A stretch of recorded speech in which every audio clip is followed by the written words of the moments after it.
gonna do what they say can't be done. We've got a long way to go, and there's short time to get there. I'm eastbound, just watch your bandit. Well, it's a beautiful Tuesday morning. We're in Dryden, Ontario this morning. Mayor Craig Nuttall. Craig, tell us something about Dryden that somebody might not already know. Well, for one thing, we got some sunshine for you today. It's beautiful. But I'll tell you, Dryden is a great little city. It's the smallest city in Ontario, and we're in the middle of the province of Manitoba, or I should say, the Canada. We're right in the middle. So we're halfway across the country now. You betcha. Wow, and we've only got halfway to go. This is going to be a long trip. It's a beautiful town. You've got some history and some new and some really neat things going on here, it looks like. But I'm sure, like every municipality, you're facing challenges. What are the biggest challenges you're facing here in Dryden? Our biggest challenge is infrastructure. Our infrastructure is about 100 years old, and our maintenance costs are killing us. And we are getting some assistance from the provincial government, but I think that the federal government has to really understand they have to work with the provinces to get infrastructure fund that we can live with.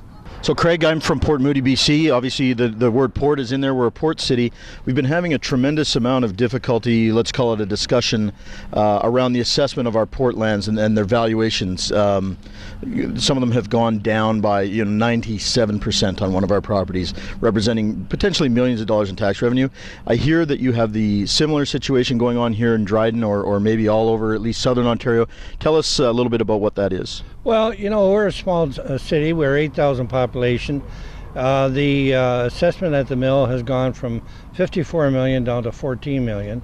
We are going to lose $1.1 million on our tax assessment coming in. They're now assessing Tim Hortons in southern Ontario, reassessing Walmart, reassessing Canadian Tire. They're killing us. And the government understands what's going on.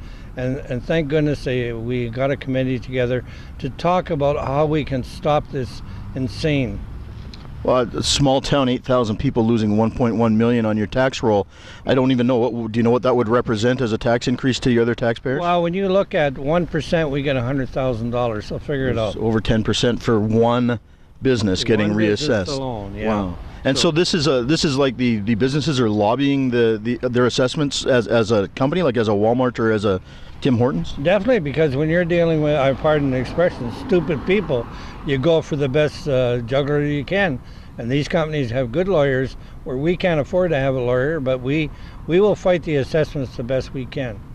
So are they doing this out in small towns and hoping to get some traction out there and avoiding the big cities? No, they're doing it all over the place. Wow. They're doing it right across Ontario, Espanola, Kapuskasing. We all have the same problem. I put together a coalition of mayors. There were 7 mayors, Thunder Bay, Fort Francis, and it's strictly to fight the pulp. And its impact, it just says that's the way it's going to be, and if you don't like it, appeal it. Wow, that's a huge impact for a small town.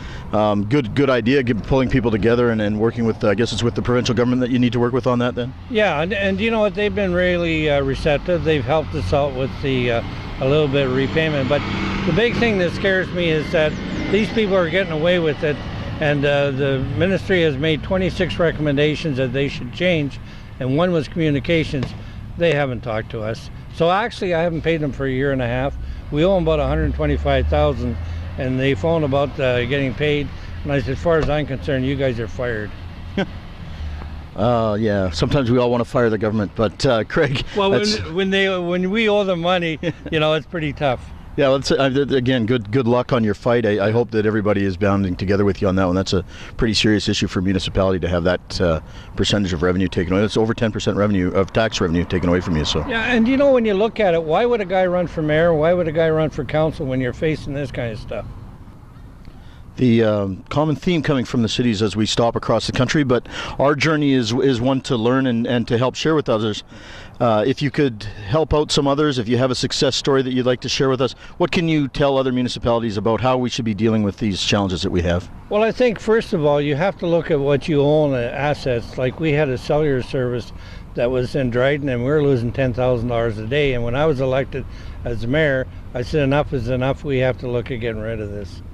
It's a good mayor. You stopped losing $10,000 a day. Yeah, every day I walked in was $10,000 last time, thinking, my God, what are we going to do here? But of course, we were subsidizing jobs. And when you look at technology and the cellular service, you can't afford it. You just can't keep up with the upgrades. So you're rationalizing what the city owns and doesn't own, and I guess redirecting that money. We have things like a nice, beautiful city hall behind us, so you're putting that money to work where the residents want it and where you need it as a city. And basically what we're looking at is infrastructure. We're spending money on infrastructure, and you have to remember that we have Highway 17 going right through our municipality, and all the traffic going to Winnipeg pretty well comes through our way. Transports go, they beat the hell out of the roads, and we're not really getting that much assistance to look after the highways. But maybe an opportunity to grab some of those people off the highway. I understand you have a number of great golf courses here. What can we tell people who've never been to Dryden? Maybe we can get them to stop by and enjoy your city. You know what? It's a great little city because, number one, we've got 3 golf courses. We have an arena with another arena on the side. We have hockey tournaments coming here. We have nothing but the best here. We have a good hospital, we have great education and system, and everything's just great in Dryden. We're moving ahead. Beautiful. So it's a beautiful day in Dryden. As Craig says, they're all beautiful days in Dryden. So thank you for having us today, and any parting words?